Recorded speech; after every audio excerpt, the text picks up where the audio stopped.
최고의 선택, 감사. 여러분의 최고의 선택은 어떤 선택들이 있습니까? 저에게 제 인생에 있어서 가장 큰 최고의 선택 중 하나는 저기 뒤에 사람이 있어서 그런 건 아니라 아마 결혼을 한 것 같습니다. 결혼을 하는데 특별히 이 신앙을 잘 유지할 수 있고 함께 이 하나님의 나라의 길을 같이 갈 수 있는 사람을 택해서 결혼한 것이고, 제가 무서워서 이 이야기도 꼭 해야 될 것 같습니다. 최고의 감사한 것 두 번째는 저희 딸들을 하나님이 주신 것입니다. 네, 저희 둘째 딸과 셋째 딸이 이 설교에는 없는 내용인데 찾아와서 맞습니다. 너무나도 감사한 겁니다. 그리고 또 감사한 거는 저희 교회에 함께 가족으로서 예배드리는 우리 사랑하는 가족들이 있는 것이 참 감사한 것입니다. 모든 것의 공통점은 감사입니다. 저희 아내를 주심에 감사하고 저희 자녀를 주심에 감사하고 함께 예배드리는 식구를 주심에 감사한 모든 중심에 깔려 있는 것들은 감사라는 제목입니다. 여러분은 한 주 동안 얼마나 감사를 하셨습니까? 실은 감사할 만한 것들이 없는 것이 우리가 살아가고 있는 상황들입니다. 집 하나 구하기가 어렵고 또 청년들은 취업하는 것도 어렵고 또 이미 경쟁을 하려고 하면은 너무나도 많은 경쟁자들이 그 좁은 구멍을 통과하기 위해서 싸우고 있는 상황, 참 감사가 할 수 없는 상황입니다. 그런데 성경은 참 아이러니하게도 감사할 수 없는 상황에서 저희로 하여금 감사하라고 합니다. 아파서 죽을 것 같은데, 힘들어서 눈물이 나고 괴로워서 어떠한 삶의 희망도 보이지 않는데 감사하라고 말씀하고 요청하고 있습니다. 하나님 왜 그러실까요? 오늘 말씀을 통하여서 하나님이 왜 그러셨는지, 또 왜 우리가 그 상황 가운데서 감사할 수밖에 없는지에 대한 답을 우리 10년 가운데서 말씀 가운데서 찾아갈 수 있는 귀한 은혜의 하루가 되기를 주의 이름으로 간절히 소망합니다. 참 유명한 책이 있습니다. 총균쇠라는 책이 있습니다. 그 책 가운데 한 꼭지를 제가 인용해서 말씀을 나누고자 합니다. 그 책에 실린 내용 중에 스페인 군대가 잉카 제국을 점령하는 데 결정적인 역할을 한 카하무라카라는 전투에 대한 내용이 있습니다. 당시 잉카 제국은 남미 전체를 지배하고 있었던 놀라운 문명을 가지고 있었던 제국 중에 하나의 나라였습니다. 그 잉카에 있는 카하무라카라는 그 해변에 도착한 스페인의 군대는 168명밖에 되지 않았습니다. 또 이 스페인 군대는요, 이 잉카를 정복하기 위해서 많은 기간 동안, 오랜 시간 동안 항해를 했기 때문에 많이 피곤한 상태였었고, 또 잉카에 도착했을 때 그 잉카에 있는 군인들은, 잉카에서 싸울 수 있는 병력들은 무려 약 8만 명이라는 병력이 있었습니다. 숫자적으로 따져보면 스페인 군인 한 명이 500명의 잉카 군인과 싸워야 하는 상황이었습니다. 앞서 말씀드렸던 것처럼 스페인은 오랜 전쟁과 오랜 항해 기간을 통하여서 많이 지쳤기 때문에 도저히 싸워서 이길 수 없는 상황이었습니다. 그런데 실제 이 싸움을 통하여서 결과를 얻은 결과를 알고 있는 우리는 놀랄 수밖에 없는 상황입니다. 500명을 싸워서 이겨야 되는 상황, 그 싸움에서 스페인 군대는 이겼고 잉카 제국은 지금은 지도상에서 없어진 그 찬란한 놀라운 그 문명은 다 사라져버린 나라가 되어버렸습니다. 그 전쟁에서 어떻게 이겼냐? 첫날 바로 싸움의 결과가 나타나게 되었습니다. 168명밖에 없는 그 스페인 항해 싸움에서 첫날 약 7,000명의 잉카 군인이 죽었고, 또 더군다나 그 잉카의 왕이 스페인 군인에게 사로잡혀서 도저히 그 남은 전쟁은 더 진행할 수 없는 상황이었습니다. 이 전쟁의 결과는 한 명의 잘못된 전령의 보고로부터 시작이 되었습니다.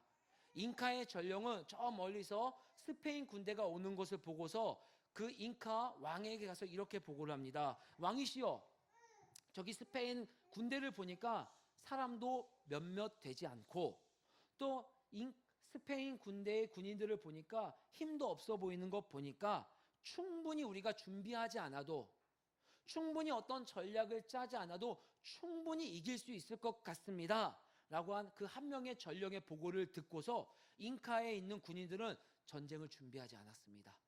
그들이 해변에 도착해서 잉카의 땅에 올 때까지도 나아가지 않았습니다. 그 결과 참혹한 결과가 낳게 되었고, 결국엔 잉카에 있는 모든 사람들, 또 잉카에 있는 수많은 황금들은 다 스페인에게 빼앗기게 되는 상황을 놓이게 되었습니다. 그 결과를 맞아들이게 되었습니다. 그 전쟁의 패는 무엇입니까? 잉카 사람들은요, 스스로 강하다고 생각했습니다. 스스로 충분히 이길 수 있을 것이다 라고 생각했습니다. 적들은 엄청 약하다라고 생각을 하고, 아마 나는 충분히 그들과 준비 없어도 싸워서 이길 수 있을 거라는 그 자만심으로 말미암아 잉카는 패배했습니다. 아마 충분한 준비를 했고, 또 전략을 짰다면 그 8만 명의 군인은 약 168명의 군인을 충분히 이길 수 있었을 것입니다. 저는 이 이야기를 통해서 우리 그리스도인들도 지금 현 시대에 이런 생각으로 살아가는 사람들이 많이 있다라고 생각이 듭니다. 지금 우리 앞에 전쟁이라는 상황이 놓여 있어도 잘못된 정보로 준비하지 않습니다. 내 상황이 어떤지 정확히 파악하지 않습니다. 적들은 A라는 전략을 짜기 때문에 나는 이 A라는 전략에 대해서 B라는 전략을 짜서 잘 이겨야 되는데 우리는 그런 준비를 하고 있지 않습니다. 왜냐하면 우리는 충분히 그 전쟁에서 이길 수 있을 거라는 착각을 하고 있기 때문입니다. 전쟁뿐만이 아닙니다. 우리 앞에 놓여져 있는 수많은 사회인으로서 살아가는 세상의 공격들, 또 그리스도인으로서 정체를 지켜내기 어려운 그 상황들, 그 모든 상황들 가운데서 우리는 준비하지 않습니다. 준비하지 않고 나의 연약함 그대로 그 환경에 노출되어서 감사하지 못하는, 때로는 하나님 앞에 원망하는, 때로는 하나님 앞에 불평하는, 충분히 감사할 것이 많음에도 불구하고 하나님 앞에 감사로 나아가지 못하는 잉카 사람들이 패배했었던 그러한 모습을 보이고 있는 것이 안타까운 현실들 중에 하나입니다. 먼저로는 어떤 준비를 해야 될까요? 그 준비는 다른 것이 아니라 나라는 사람에 대해서, 그리스도인이라는 정체성에 대해서 명확하게 알아야 된다는 것입니다. 내가 강하면 강한 대로, 내가 부족하면 부족한 대로, 연약하면 연약한 대로 나라는 사람이 어떠한 사람인지에 대해서 명확하게 아셔야 된다는 것입니다. 여러분 보십시오. 여기 강한 사람들은요, 아무도 없습니다. 여기 있는 우리 모두들은요, 강한 사람은 아무도 없습니다. 교회는 원래 그런 곳입니다. 약한 사람들이 모여서 주님의 도움으로만 살아갈 수 있는 자들이 모인 곳이 바로 이곳 교회입니다. 시편 66편의 시인은 하나님을 알고 만났습니다. 자신의 인생과 조상들에게 개입한 하나님의 큰 일들을 경험했습니다. 그래서 하나님의 도움이 필요한 자들, 하나님의 은혜가 필요한 자들에게 말씀해 주고 있는 것입니다. 내가 경험한 하나님의 도움이 얼마나 큰지 지금 우리들에게 초청하는 거예요. 내가 경험한 하나님의 은혜와 감사가 얼마나 큰지 와서 봐라, 봤으면 좋겠다. 그 경험들은 오랜 시간 지나서 화석화된 것이 아니라, 그저 역사책에 기록된 것이 아니라 언제든지 생생하게 지금도 경험할 수 있기 때문에 지금 저와 우리 가족들을 초청하는 것입니다. 와서 봐라. 우리 시편 66편 1절 말씀을 한번 함께 읽어볼까요? 시편 66편 1절 말씀 시작. 온 땅이여 하나님께 즐거운 소리를 낼지어다. 그렇게 와서 보라고 하는데, 시인은 여러 상황 가운데서 무너지는 자들에게 먼저로는 와서 크게 감사하고 즐거워하고 찬양하라 라고 말하고 있습니다. 시편 66편 전체를 보면 이 불러진 이웃들은요, 이렇게 하나님 앞에 감사하거나 찬양할 만한 상황들이 아니에요. 돈도 없고요, 몸도 아프고요, 어떠한 상황들이요, 자랑할 만하거나 내세울 만한 것이 하나도 없는 아픔만을 가지고 있는 사람들입니다. 그런데 그런 사람들에게 명령합니다. 즐겁게 경배하고 노래하라고, 찬양하라고. 더군다나 이 1절에서 노래하라는 이 말은요, 작은 소리로 읊조리라는 게 아니에요. 하나님 감사해요, 하나님 찬양합니다, 하나님 너무나도 고마워요, 이 정도의 찬양이 아니라 귀가 먹을 정도로, 성경에서는 이렇게 말하고 있습니다. 청각이 없어질 정도로. 너무 유식하잖아요. 우리가 받아들이기에는 귀가 먹을 정도로, 들리지 않을 정도로 큰 소리로 하나님 감사합니다, 하나님 때문에 내가 즐겁습니다, 하나님 너무나도 고마워요, 내가 나된 거 너무나도 고맙습니다 라고 찬양하라고 말하고 있는 것입니다. 여러분 생각해 보세요. 감사할 게 있으면 감사할 수 있습니다. 찬양할 게 있으면 찬양할 수 있습니다. 그런데 감사할 것도 없고요, 내 상황을 보면 답이 안 나오고 깜깜한 상황들. 여러분, 제가 군대 갔을 때 아주 직구중 고참들은요 늘 저에게 이런 장난을 했습니다. 말년 병장들, 즉 한 달, 두 달 정도면 제대할, 전역할 사람들이 이제 막 들어와서 2년 2개월을 군대 생활해야 할 이등병에게 너 일로 와봐. 예? 이병 장용만 하면 일로 와봐. 잠깐 눈 감아봐. 눈 감습니다. 안 보입니다. 너 뭐가 보이냐? 안 보입니다. 야, 그래, 그 네 군생활이야. 고참들이 이렇게 하고, 야, 너 일로 와봐. 팔 꼬아봐. 예, 꼬았습니다. 야, 그게 뭔지 알아? 모르겠습니다. 네 군생활이야. 꼬였어 앞으로. 이런 얘기를 하는 겁니다. 여러분, 앞이 보이지가 않습니다.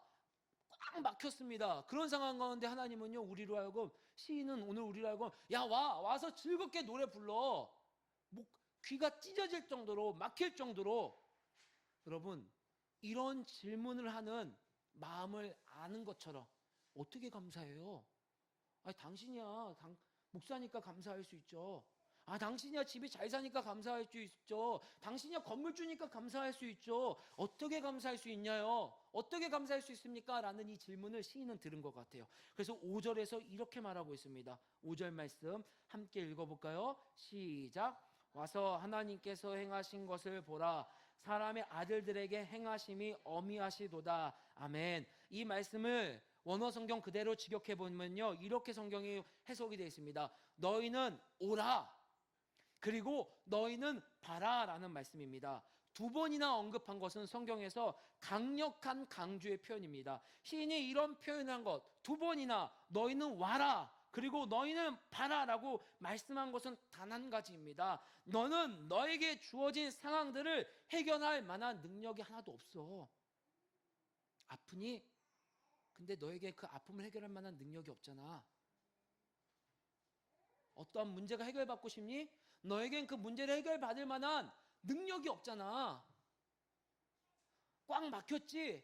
너무 힘들지? 그 상황을 너희가 해결할 만한 아무런 능력이 너에게 없고 도와줄 만한 사람도 없잖아. 그러니까 그 무력함을 해결해 줄 분, 나 그분을 알아.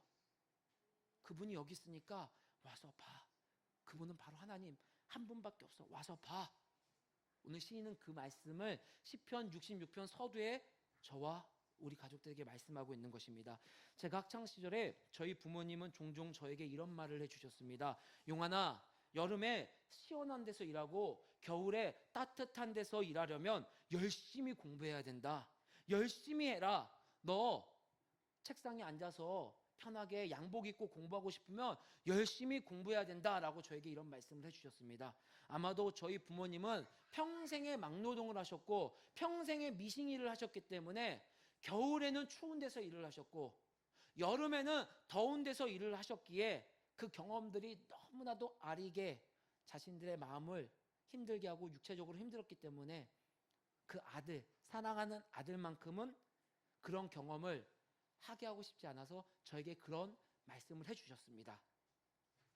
또 가끔 저에게 개척에 대해서 묻는 목사님들이 계십니다.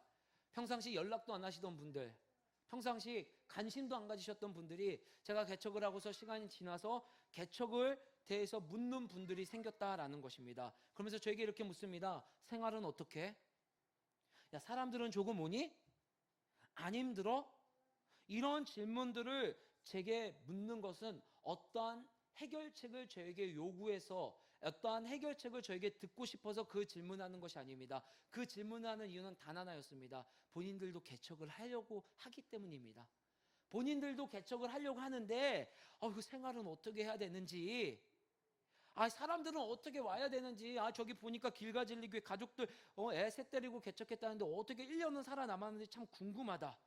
그래서 어떻게 그 사람들이 살아남았는지 그 은혜에 대해서 제가 먼저 경험이 있기 때문에 저에게 와서 묻는 것입니다. 단 하나입니다.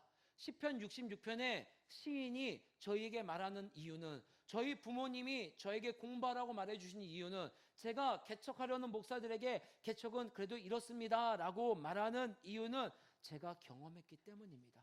부모님이 경험했기 때문입니다. 시편의 시인은 경험했기 때문입니다. 내 인생 가운데, 내 믿음의 선배님들 가운데 하나님께서 그때그때마다 개입하여 주시고 경험해 주셨던 그 은혜들을 경험했기 때문입니다. 그래서 하나님의 도움이 간절히 필요한 자들에게 말씀해 주시는 것입니다. 내가 경험했던 하나님의 도움이 얼마나 큰지 지금 너희들이 와서 봤으면 좋겠다. 그렇게 아파서 거기서 눈물을 흘리고 있지 말고, 그렇게 힘들어서 세상에 원망하고 소리치는 것이 아니라 와서 너희들이 경험했으면 좋겠다. 언제든지 생생하게 그 하나님의 감사와 은혜를 경험할 수 있으니까. 시편 66편 6절로 7절에서도 이렇게 말하고 있습니다. 제가 읽어보겠습니다. 하나님이 바다를 변하여 육지가 되게 하셨으므로 무리가 걸어서 강을 건너고 우리가 거기서 주로 말미암아 기뻐하였도다. 그가 그의 능력으로 영원히 다스리시며 그의 눈으로 나라들을 살피시나니 거역하는 자들은 교만하지 말지어다. 셀라. 아멘. 아파하는 자들에게 말씀해 주시는 거예요.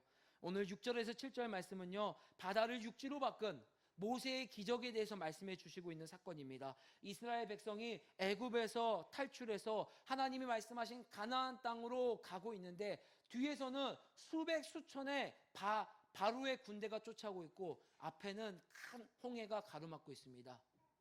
진퇴양난, 나아갈 수도 없고 뒤로 물러설 수도 없는 이 상황 가운데 하나님은 그들에게 나타나셨습니다. 도저히 해결할 수 없는, 내 능력으로는 해결할 수 없는 그 상황 가운데 하나님은 밤새 동풍을 불게 하셔서 바다가 쫙 갈라지게 하는 은혜를 통하여 그 바다를 건너게 해주셨습니다. 우리 인생 가운데 이런 일을 겪고 있는 자들에게 시편의 기자는 말하고 있는 것입니다. 내가 노력해서 어떻게 해볼 수 없는 문제들을 만난 자들에게, 절망하고 있는 자들에게, 돈으로도 해결이 안 되고 인력으로도 안 되는 그 문제 가운데 절망하고서 하나님 앞에 힘없이 하소연하는 자들에게 하나님, 이것만큼은 못 해결해 주시죠? 이것만큼은 안 되죠? 라고 말하는 자들에게, 그리고 나는 그들만의 하나님이 아니라 바로 그런 고백하는 너희들의 하나님이다 라고 성경의 기자는 말씀해 주시고 있는 것입니다. 내가 홍해를 갈랐고 내가 요단물을 마르게 한 사건 기억하지? 와서 봐라. 와서 경험했으면 좋겠다. 와서 누렸으면 좋겠다. 나는 그런 하나님이야. 그래서 6절의 말씀에서는 그 은혜가 무리들이 경험했으나 그 무리들이 점점 시간이 지나서 바로 우리가 거기서 주로 말미암아 기뻐한다라고 말하고 있습니다. 우리 6절 말씀 함께 읽어볼까요? 6절 말씀 시작. 하나님이 바다를 변하여 육지가 되게 하셨으므로 무리가 걸어서 강을 건너고 우리가 거기서 주로 말미암아 기뻐하였도다. 아멘. 과거에 그 무리들만 경험하는 것이 아니라 그 자리에 내가 가서 지금 바로 하나님을 경험하고 만났다라고 오늘 시편의 기자는 말씀해 주고 있는 것입니다. 10절 말씀도 함께 읽어볼까요? 10절 말씀 시작. 하나님이여 주께서 우리를 시험하시되 우리를 단련하시기를 은을 단련함 같이 하셨으며. 아멘. 여러분, 은은 961도 이상의 온도로 그 온도 가운데서 녹게 됩니다. 높은 고온에서 은이 녹을 때 은 안에 있는 불순물이 제거가 되고 마침내 순결한 은이 되어서 상품성 있는 값어치의 제품이 되는 것입니다. 그냥 놔두면요, 별 값어치 없는 은입니다. 상품성이 없어서 비싼 가격으로 팔릴 수 없는 은이 되는 것입니다. 그런데 성경은 오늘 우리에게 말씀해 주시고 있는 것입니다. 주께서 우리를 시험하시되 우리를 단련하시기를 은을 단련함 같이 하셨으며, 도가니에서 961도 이상의 그 고온 가운데서 단련하는 그 고난을 오늘 우리들에게 주셨고, 또 그 가운데서 하나님께서 때로는 아프고 너무 높은 온도 가운데서 괴로워하는 그 상황을 하나님께서 주셨다라고 말하고 있습니다. 그래서 혹시 그 긴 터널을 통과하는 자들이 있느냐? 혹시 그 아픔 가운데서 머무르고 있는 자들이 있느냐? 너무 높은 온도 가운데서 숨조차 쉴 수 없는 상황 가운데 있느냐? 와서 보라는 겁니다. 11절 말씀 함께 읽어보겠습니다. 시작. 우리를 끌어 그물에 걸리게 하시며 어려운 짐을 우리 허리에 메어 두셨으며. 이 시편이 쓰였던 고대 근동의 사람들은 신체의 가장 약한 부분이 허리라고 생각했습니다. 그 가장 약한 부분에 오늘 하나님께서 엄청난 무게의 짐을 지게 하셨습니다.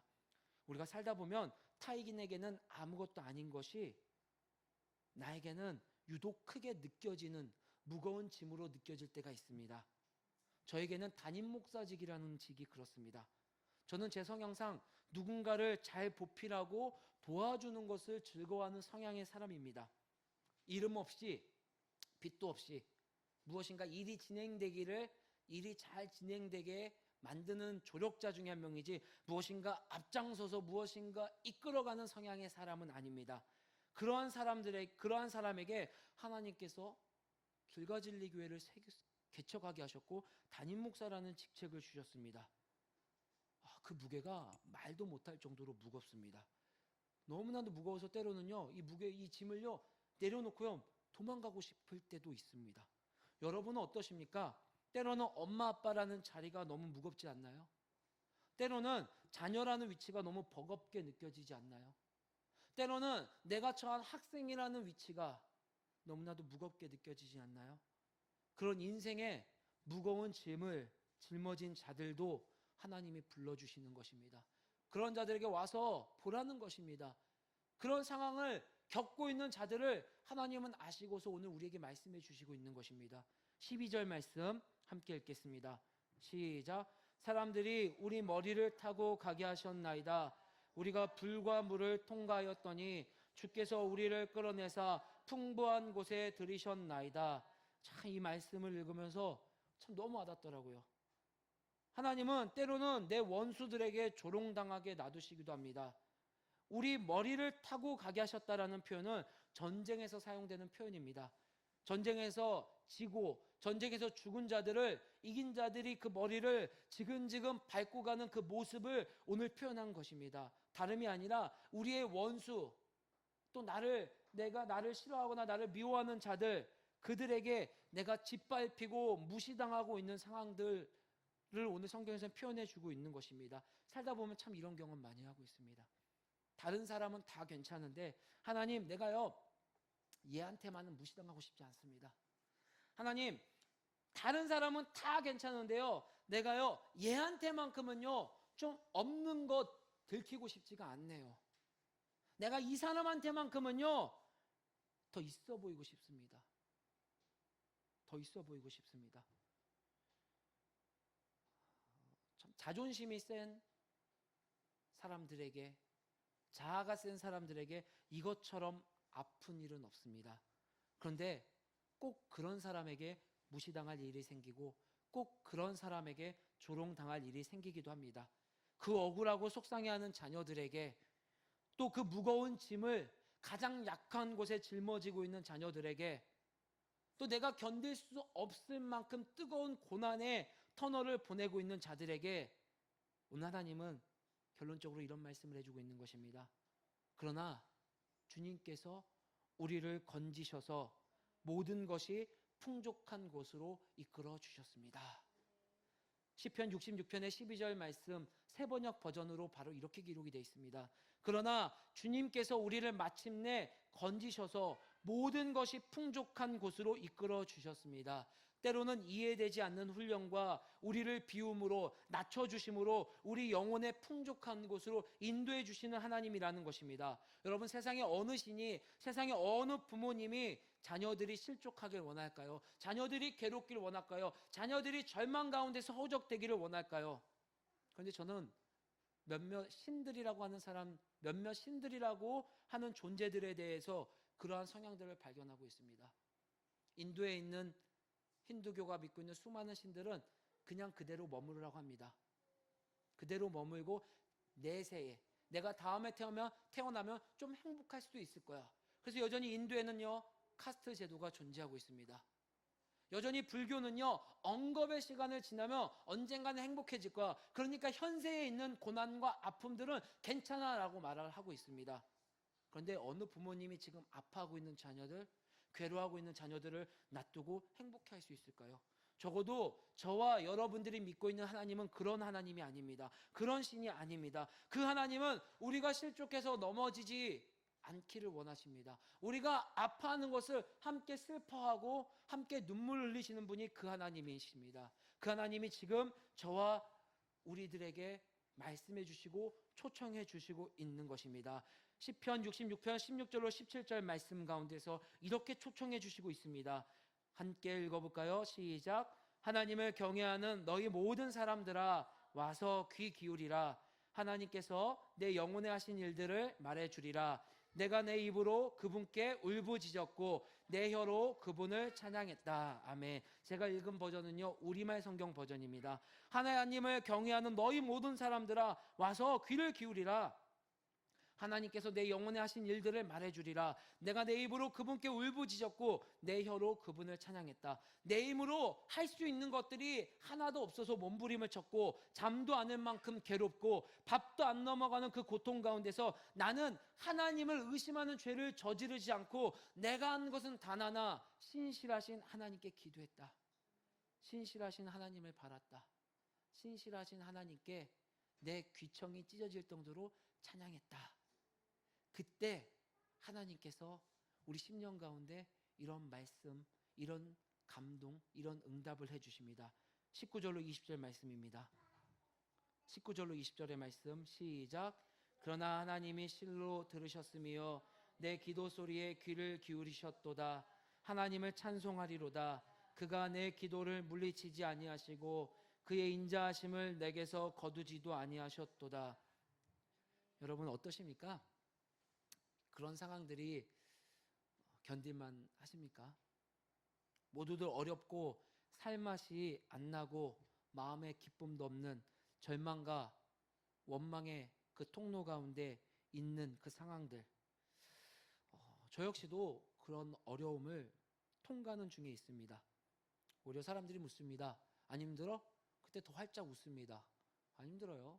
하나님께서 인도하실 거니까요. 적어도 지금까지 인도하셨으니까요. 원수가 조롱하고 무시합니다. 때로는 큰 어려움을 겪기도 합니다. 주위를 둘러봐도 아무도 없고 너무 외롭고 고독해서 다 내려놓고 싶을 때도 있습니다. 아마 여러분들도 그럴 상황들에 있었을 것입니다. 그런데 그때마다 제가 견디고 이겨낼 수 있었던 것은 단 하나밖에 없었습니다. 제가 기도하고 제가 하나님을 바라고 제가 하나님을 찬양해서 아닙니다. 예수님이 내 마음 가운데서 찬양하게 해주셨고 예수님이 내 마음 가운데서 사람에게 의지하고 사람에게 부탁하게 하는 것이 아니라 하나님께 기도하게 하셨고 예수님이 내 마음 가운데서 하나님을 찬양하게 하셨기 때문입니다. 조용히 기도하고 찬양할 때 그런 마음의 음성이 들립니다. 아가, 나랑 함께 가자. 내가 도와줄게. 아가 힘들지? 알아. 내가 네 마음 알고 네 상처를 아니. 나랑 함께 가자. 나와 함께 이 길을 통과하자. 여러분, 오늘은 추수감사절입니다. 어제 아이들과 아내가 그런 얘기를 하더라고요. 목사님은 뭐가 그렇게 감사해요 이번에? 곰곰이 생각했더니 교회를 개척하게 하신 게 감사한 것도 아니고요. 제가 1년 동안 살아남게 한 것도 감사가 아니고요. 단 하나가 감사가 되더라고요. 아, 예수님, 내가 예수님과 함께하고 있다는 것을 고백하고 누리게 하심을 감사합니다. 비록 다음 달 어떻게 생활을 해야 될지, 비록 이 교회가 존재가 될지 안 될지 아무도 모릅니다. 하지만 적어도 지금 이 시간 성령님께서 내 마음 가운데 나와 함께하고 있다라는 것을 고백할 수 있게 해주심을 감사합니다. 여러분 곰곰이 생각해 보시길 바랍니다. 하나님께서 지난 1년 동안 여러분 가운데 얼마나 함께 하셨고